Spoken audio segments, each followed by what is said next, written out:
Olá, meu nome é Paula Saab, bem-vindo a mais um videocast do Breast Saving Group, o videocast para quem faz oncoplastia e reconstrução mamária.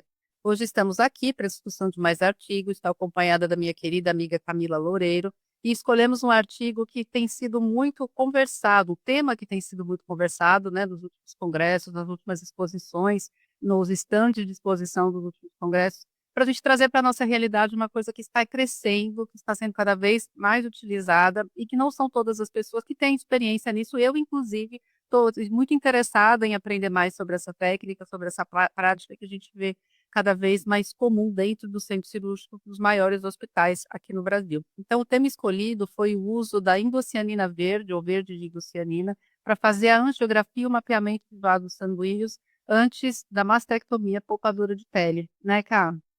Você podia falar para a gente um pouquinho mais sobre a técnica? Oi, gente, tudo bem? Então, para quem não me conhece, eu sou a Camila, a Paulinha já me apresentou, apresento de novo. E eu fiquei muito interessada quando ela trouxe esse tema desse artigo, justamente por ser uma fronteira. Um tema muito pulsante, muito atual, é uma fronteira que está sendo cruzada. Hoje, as pacientes elas têm muito pouca tolerância a desfechos desfavoráveis, e eu acho que essa técnica do verde de indocianina, como mais uma camada de segurança para as reconstruções, ela é sempre muito bem-vinda. E como é que funciona essa tática, né? Essa técnica que é realmente algo muito inovador, mas ao mesmo tempo já está chegando para todos nós. É um método intraoperatório para avaliação de perfusão tecidual que utiliza como corante o verde de indocianina injetado na corrente sanguínea e que permite a visualização da microvascularização da área de interesse, no nosso caso da mama, em tempo real por meio de uma câmera especial que é um sistema SPY-Q. É uma técnica que já vem sendo utilizada em várias áreas cirúrgicas e é crescente a sua aplicação na cirurgia reconstrutora da mama, né? A ideia é que a partir da injeção do verde de indocianina, nós consigamos mapear os vasos sanguíneos mais importantes no retalho da pele da mastectomia, dando mais segurança para o cirurgião no seu planejamento cirúrgico, aumentando a possibilidade de preservação desses vasos sempre que oncologicamente possível. A proposta desse estudo, né, é um estudo que foi publicado em 2024 no The Breast por Stead e colaboradores, foi bem simples, né? Na realidade, é verificar se existe segurança e se faz diferença fazer esse mapeamento vascular da mastectomia, da pele, da vasculatura da mastectomia antes de realizar o procedimento cirúrgico e avaliar se há segurança, se há maior risco de complicação. Então, é um estudo bem limpo, né? Um estudo rápido, gostoso de ler, inclusive, para quem achar interessante, e que teve uma metodologia tranquila, né, Cá? Então, foi um estudo baseado no estudo de factibilidade da técnica na aplicação de pacientes submetidas à mastectomia com reconstrução imediata, contemplando tanto pacientes submetidas à mastectomia nipple sparing como skin sparing. Em todos os casos foi realizada a angiografia com a injeção do verde de indocianina antes mesmo da dissecção cirúrgica, que visava mapear os vasos perfundidos na pele e areola. Isso também foi um critério até de seleção, juntamente, óbvio, com a preferência do cirurgião, mas um critério de seleção de onde seria incisada a pele dessas pacientes, né? Durante o procedimento, com a visualização desses vasos já demarcados pelo verde de indocianina, os vasos principais identificados pelo método, eles foram mapeados, eles foram desenhados na pele da paciente numa tentativa de preservá-los durante o processo de mastectomia. Depois, ao final do procedimento de mastectomia, foi realizado novamente o SPY-Q, que é a monitorização desses vasos, né, após o curante, e para avaliar a perfusão final do retalho. Essa perfusão era considerada adequada quando mais de 20% do retalho apresentava captação fluorescente. Muito bem. E o resultado, né, o que eles encontraram de resultado foi bem interessante. Em 90% dos casos, eles conseguiram fazer esse mapeamento com sucesso de pelo menos um vaso nutridor do retalho, e teve uma correlação direta, positiva, entre o número de vasos mapeados e o número de vasos preservados. Então, quanto mais foram mapeados, mais vasos preservados. E a maior preservação de vasos gerou um resultado de perfusão adequado em mais de 90% do retalho cutâneo em pacientes de todos os casos. Ou seja, o resultado mostra para a gente que, de fato, você saber onde o vaso está, você saber que ele está lá, eventualmente acaba te dando mais cautela, no sentido de a gente saber o caminho, né? Como se fosse um guia. Você sabe o caminho, você sabe onde você pode um pouco mais, onde você pode um pouco menos, principalmente numa época que a gente tende a ter muita discussão de tamanho de espessura de retalho, né? Então, acho que você saber onde está o vaso, você conseguir ficar mais tranquilo no sentido do ponto de vista oncológico e do ponto de vista de viabilidade é muito interessante. O mais importante, os pacientes com vasos mapeados e preservados tiveram menores taxas de deiscência da ferida. E uma complicação comum e temida. Então, além de necrose, a deiscência também estava relacionada à quantidade de perfusão e aos vasos que foram preservados. E o tempo, uma coisa que a gente imagina, né, o quanto tempo que isso aumenta dentro do campo operatório, eu fazer esse mapeamento, fazer esse aumento um procedimento a mais, na verdade, esse mapeamento aumenta ali o tempo cirúrgico. E a resposta é que não foi significativo o aumento do tempo cirúrgico, não teve maior, né, morbidade para o paciente, então é um procedimento rápido e que trouxe resultados muito interessantes do ponto de vista de complicações como necrose, como diminuição de taxa de deiscência. Paulinha, a gente aprende lá no início, quando a gente está começando a nossa vida de oncoplastia, que o segredo de uma boa reconstrução total da mama é um retalho de mastectomia adequado, né?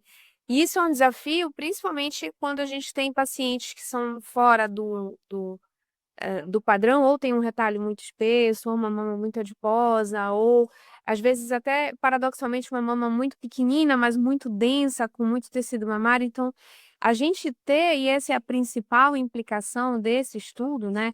Tendo esse tipo de angiografia com verde de endocianina como uma ferramenta de rotina, né?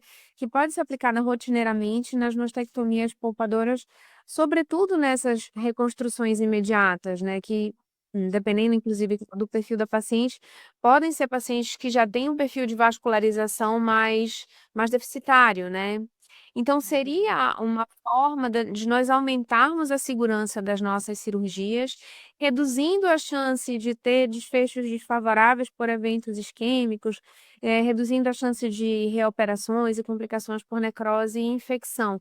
Acho que é mais uma faceta, né, de medicina personalizada, intraoperatória, que é para onde nós vimos caminhando, né, enquanto reconstrutoras, com mais respeito à anatomia e à fisiologia individual de cada paciente, né? Eu achei interessante esse ponto que você trouxe, né? Eu acho que cada vez mais tomadas de decisão têm sido feitas no intraoperatório. E quanto mais mecanismos a gente tem para ter segurança nessas tomadas de decisão, realmente tem transformado a nossa prática cirúrgica. Então, é uma técnica que eu quero realmente me aprofundar, aprender mais. A gente tem feito contato, inclusive, né? Contatos para poder trazer para os nossos centros onde a gente trabalha. Eu tive a oportunidade de ver, nunca trabalhei com essa técnica, mas quando a gente fez acompanha o serviço de reconstrução mamária na Cleveland Clinic, eles têm, né, com a maior facilidade, cada sala tem um spike então fica mais fácil. E é muito interessante ver como realmente esse mapeamento é feito na hora e a gente consegue ver os vasos e quando a gente tem um estudo que sugere realmente que isso vai trazer benefício para o paciente, a gente fica bem empolgado. Alguns pontos em relação a esse estudo, né? Apesar dos bons resultados, a amostra é relativamente pequena e é um estudo de nível de evidência 3, então não é um grande estudo, ele não teve um braço para comparar, ou seja, um grupo que não fez o uso do verde de indocianina para poder ver se realmente o uso da técnica fez essa diferença, mas, de qualquer forma, eu acho que são resultados promissores que tornam a técnica mais interessante para a gente poder se aprofundar, né? E assim, a gente, para alguma parte da nossa audiência, quem está em locais mais centrais ou em hospitais maiores, isso talvez não seja uma grande novidade, mas por sorte a gente tem uma audiência muito plural, né? Então, é importante a gente ver que hoje a gente não precisa passar por tantas dificuldades na nossa curva de aprendizado, como a gente teve lá no início, quando aprendia a fazer as adenomastectomias, ou quando a gente estava começando a nossa vida de reconstrução, que a gente passa a ser mais conservadora, passa a entender, não, olha, e a gente passou talvez muitos apertos que nós não passaríamos se a gente tivesse realmente o verde de endoscianina. Agora, óbvio, por ser uma técnica relativamente nova, nem tem como a gente já ter um estudo muito robusto, já é difícil a gente ter, estudos mais com N A maior gente não tem nenhum estudo randomizado, por exemplo, né. exatamente,